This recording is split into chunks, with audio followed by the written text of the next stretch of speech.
I've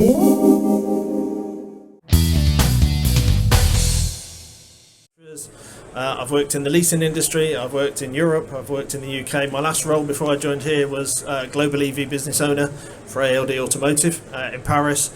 Didn't like Paris, got to be honest, it's not a place, it's a great place to visit, not so good to live there, so came back to the UK.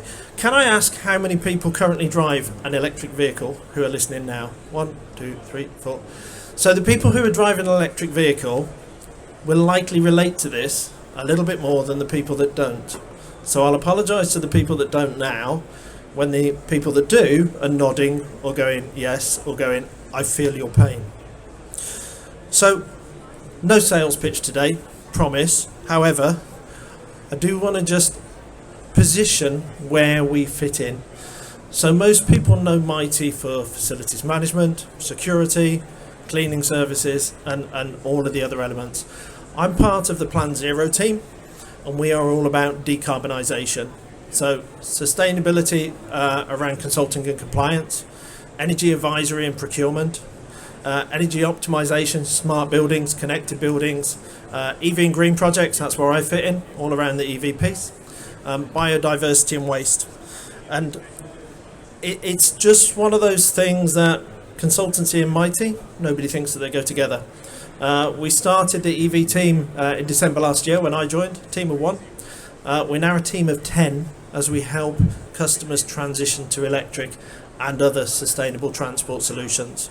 Focus today though, it's electric. So, why we're all here? We're all here because there's a problem with transport emissions. 27% of UK transport, 27% of emissions come from UK transport based on 2019. The reason these numbers are based on 2019 is because 2020 and 2021 we had the COVID situation and there weren't as many vehicles on the road, so there was less vehicles, less emission.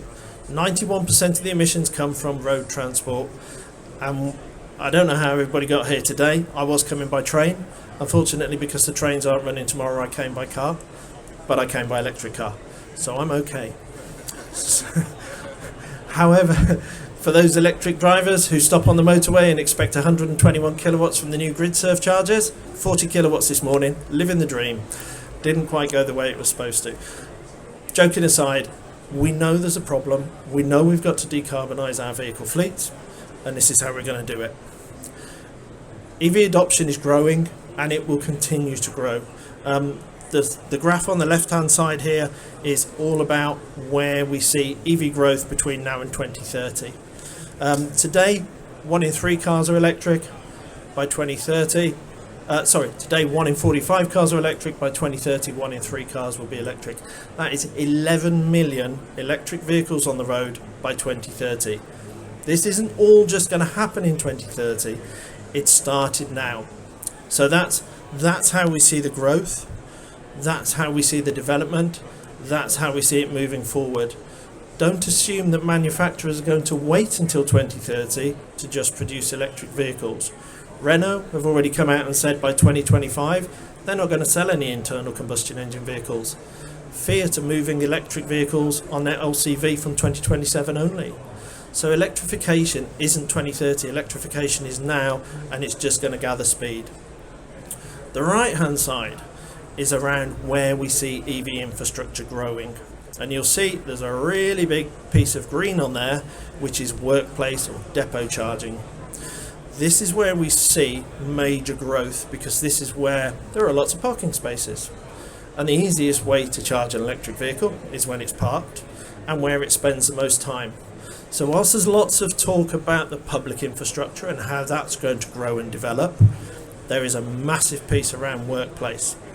And workplace is the one where you can help your employees electrify their vehicles. If an employee hasn't got off-street parking, how are they going to have an electric car and charge it? So we see these factors coming in. The downside at the moment is we can't measure workplace charging because it's not registered anywhere. We used to be able to take the information from grants and fiscal support that was there, but that just doesn't exist anymore. So it's a little bit of guesswork as to how much everybody's got. But it's a logical place that electrification EV charging infrastructure is going to grow and develop in the workplace. As I said before, it's not just about electric vehicles. When you're looking at infrastructure, think about everything else that goes with it. Think about the ways you can really decarbonise your fleet or decarbonise your employees by not even letting them have somewhere to park. Okay, that's slightly extreme, especially if you're travelling as far as I did this morning from Bristol. But it's the sort of thing that needs to be considered.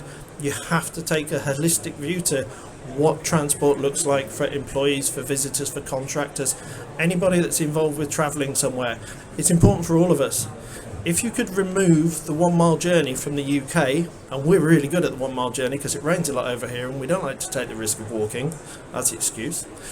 If you could remove the 1 mile journey, you would remove the problem with carbon emissions from vehicles to a great extent, because that's the one that's a problem. However, we can't remove it. Nobody wants to. We all take the kids to school, or we drive to Tesco's for a bottle of wine in the evening and another one the next day, and it's all about these little journeys that we do. Micromobility is growing, electric bikes, e-scooters, that's all an area that's going to expand over the coming years, especially when e-scooters get legalised in the next few weeks, months. Mobility as a service has been talked about for a long time. Until there is real data sharing going on, mobility as a service is going to struggle. But there are elements of mobility as a service that will continue to develop. Public transport, except when the train drivers are on strike, it is the easiest way to get around. I hate sitting in a car for 4 hours driving when I could be on a train working. Why would I not want to travel that way?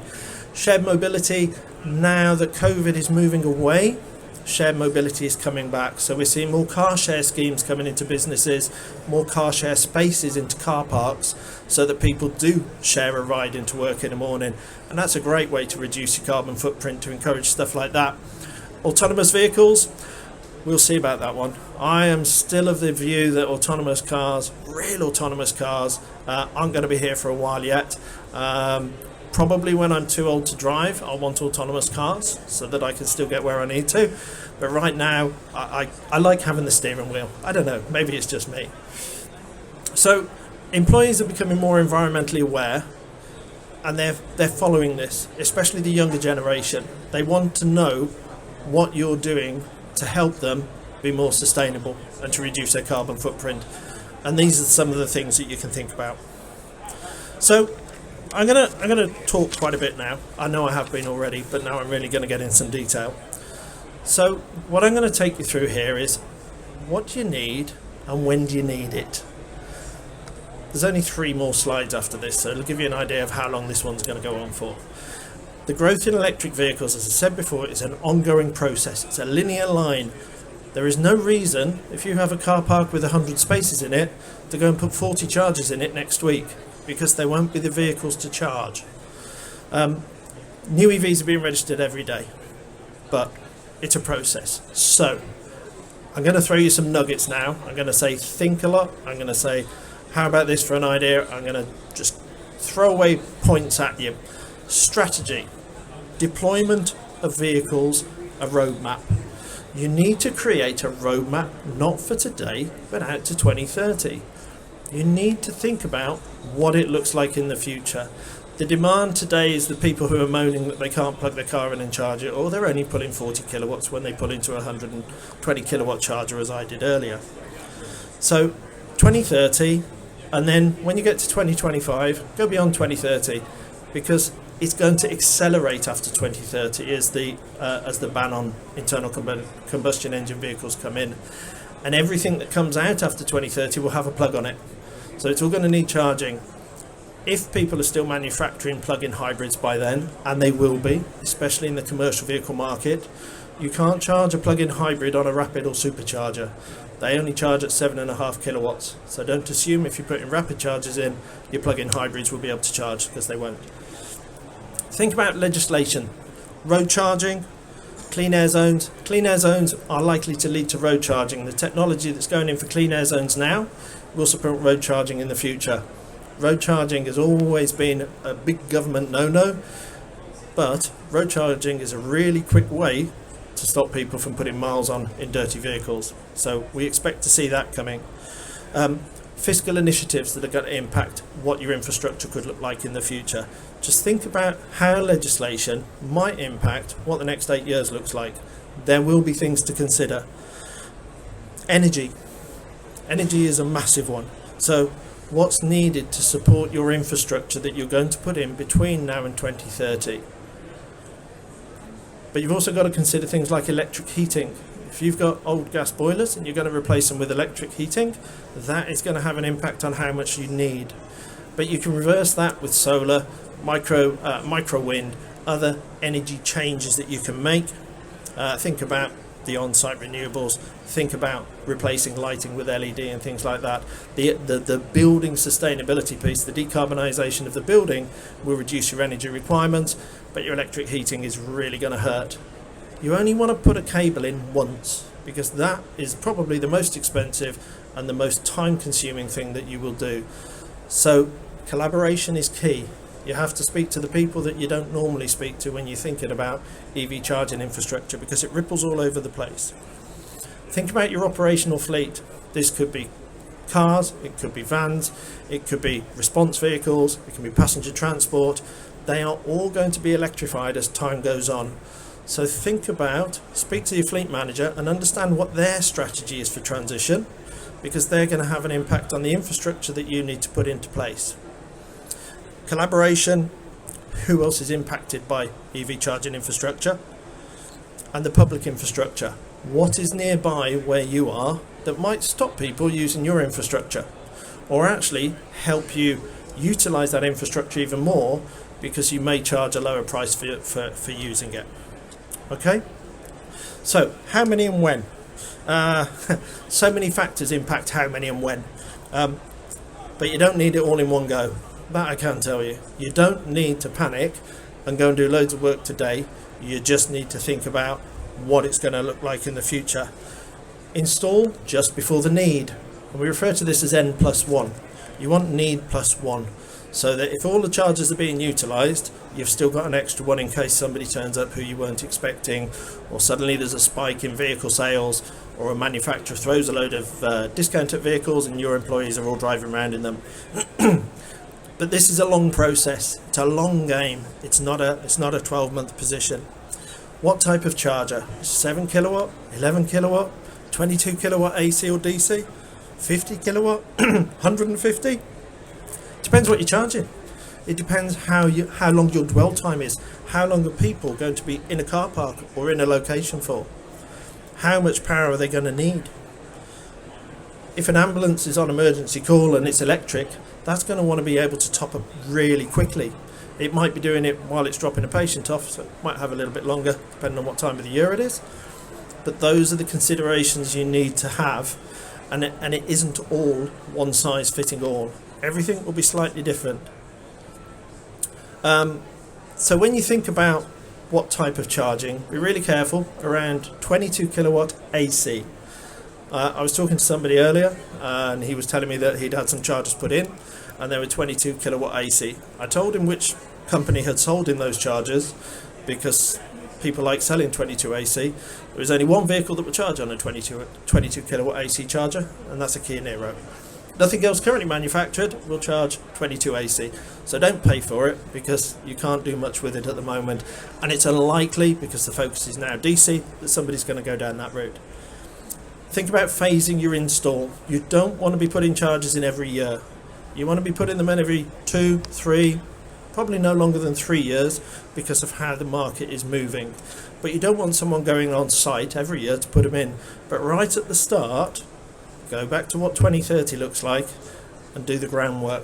Yes, it's going to front end your capex. It's going to be a bit more expenditure when you start, but it'll save you digging the car park up time and time again.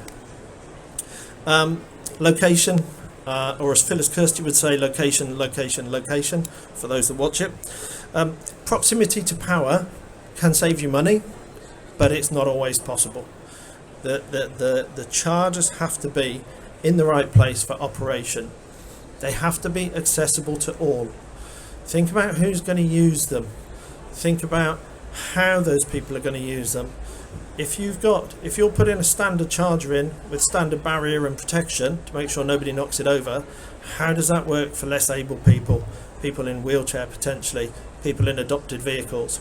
So you really have to think about any specialist spaces you've got, and they could be for maternity, they could be for car share. Just make sure you're spreading it around and giving everybody access to those chargers to keep it fair. Make sure it's in a location that's bright and safe.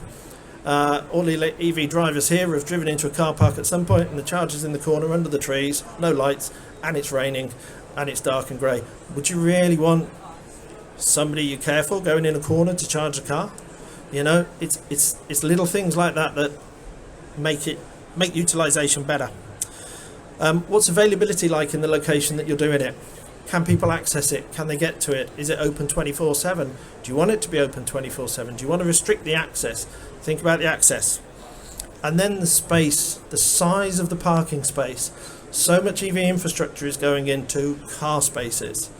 And when you try and park a long wheelbase Transit in a car space, the people either side, if you get a bit upset when they can't get back in their vehicle, and they can't get out of their space because the Transit's hanging over the front.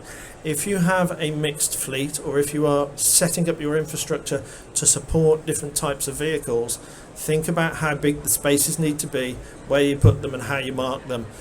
We're going trucks next. Truck charging, it'll charge on a standard 150 kilowatt. It doesn't need a special charger, but it will take up full parking spaces. So it's just little bits and pieces that might help you.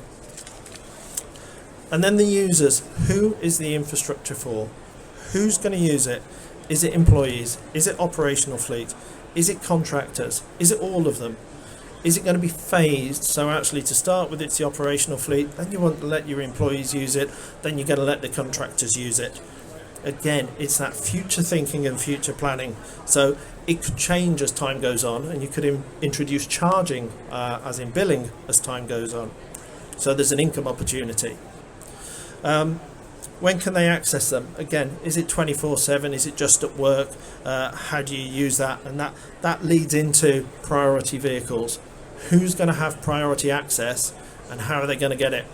I've got a slide on software in a second, and I'll talk to you about that. The user experience, how do they access it? Is it via an app? Is it an RFID?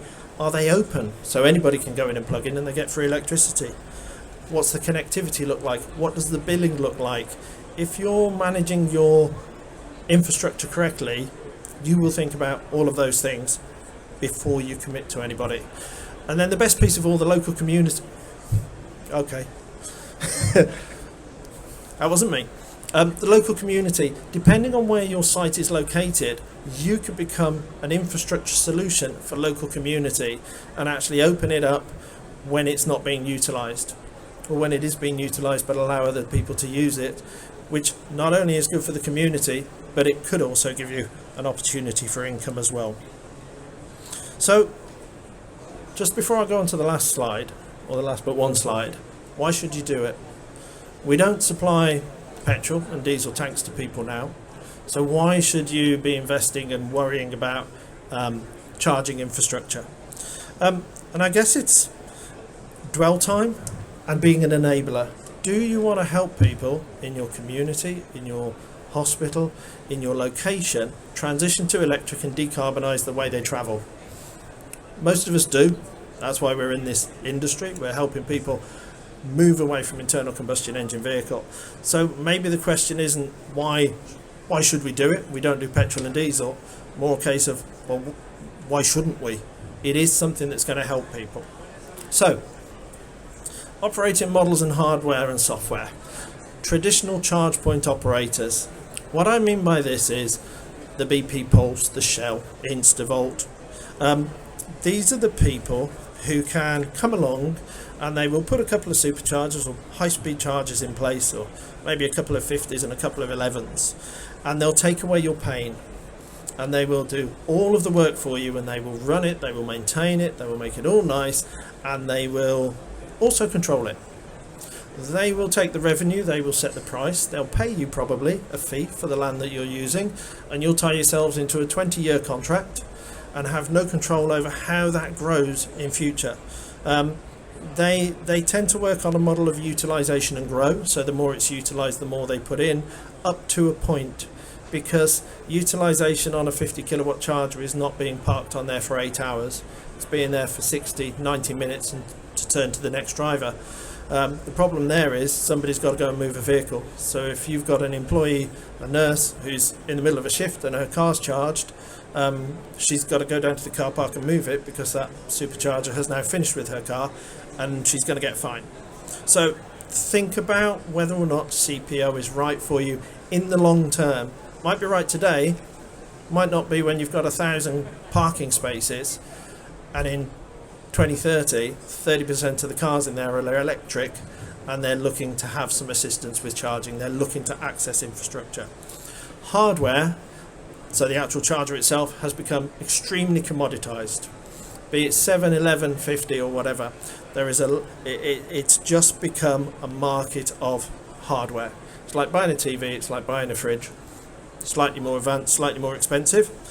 The thing to be mindful of is OCPP compliance, which means that anybody's software can go on the hardware and give you the back office you need. Back office, management system, software, whatever you want to call it, that is something you really want to understand and make sure you've got control of, because that's the piece that decides who uses it, when, how much they pay for it and everything else. So the software back office, a lot of tech companies are in this space now. Some of the traditional charge point manufacturers have got caught out, they've got behind, so they've been building hardware and not kept their software up to speed. So we're seeing new tech companies come in who are really, really sharp at this. They can supply booking services, they can supply queuing services, they can do all your billing, they can fine people for staying on the charger too long, they can really, really control it. However, you're still going to need to manage it on a day-to-day basis. You're still going to need to make sure that everything's working where you expect it to. And this is where you get into okay, what's the potential income versus the amount of work I need to do? And then you've got the roaming networks. We don't have a roaming network in the UK in the public infrastructure. There is certain companies who will allow you to use their network on a different charge card. And there are certain networks, one being the biggest in the UK, who will only let you charge on their system with their app or their RFID card. And they do have a bit of a failure rate issue at the moment. In time, we expect government to legislate that everything has to be for roaming, the same as it did with the phone industry. But what we've seen in Europe is when the roaming infrastructure went live, prices went up. So you're using a charge point card on a Shell charger, you will pay a premium versus if you had a Shell card to use that. So the roaming network is coming. There's a different roaming network as well, and it's a real collaborative one that's starting to be talked about, where businesses and companies and trusts are sharing their infrastructure so they don't have to put so much in. So they're looking at where their vehicles go, understanding what their routes are, and seeing if the customers, the suppliers that they work with, have got infrastructure that they can use. It's going to grow, it's going to get really big, that is, and it's one to watch, and it's one you can be part of as well. So what does the future hold? A few forecasts or statements or thoughts. Electric vehicle range is going to continue to increase, but not forever. We didn't have the fuel tank that ran forever, and we won't have the electric car that runs forever or electric van. We reckon the cars will hit about 500 miles, vans probably only 350 because of the impact on payload on range.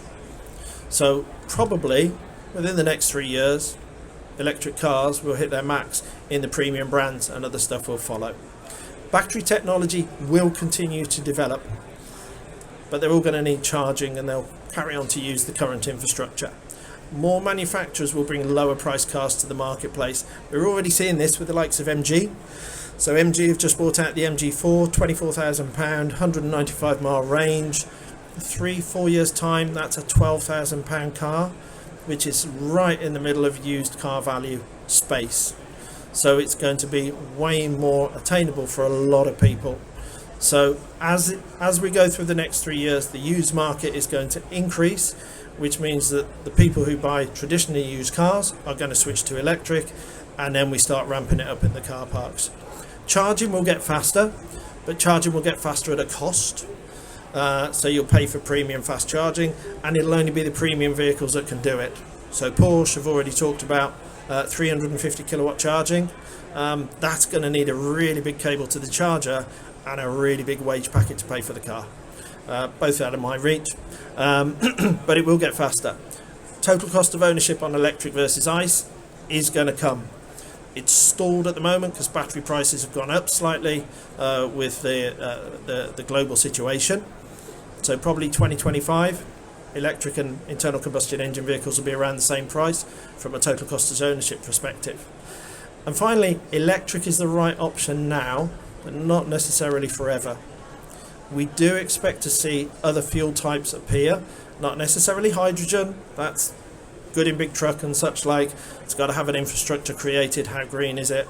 But we know that people will continue to innovate, and who knows, 20 years from now, electric might be on the way out, and there is a new fusion out there. Please. Conference sessions in the plenary theatre and the Cobden and Central rooms, and the IHEAM interactive workshop will be starting at 11 o'clock. Thank you. She's got bigger speakers than me. I'm not even going to attempt to compete with her. So electric's right now, and it's right in the medium term, but there are going to be new innovations coming. But like we didn't wait for internal combustion engines to continue to develop, don't wait for the next step in electrification, because there's no need. Electric is good now. Okay? Thank you for your time. I've finished bang on time. Enjoy the rest of your day, and I'll be around if anybody's got any questions. Thank you.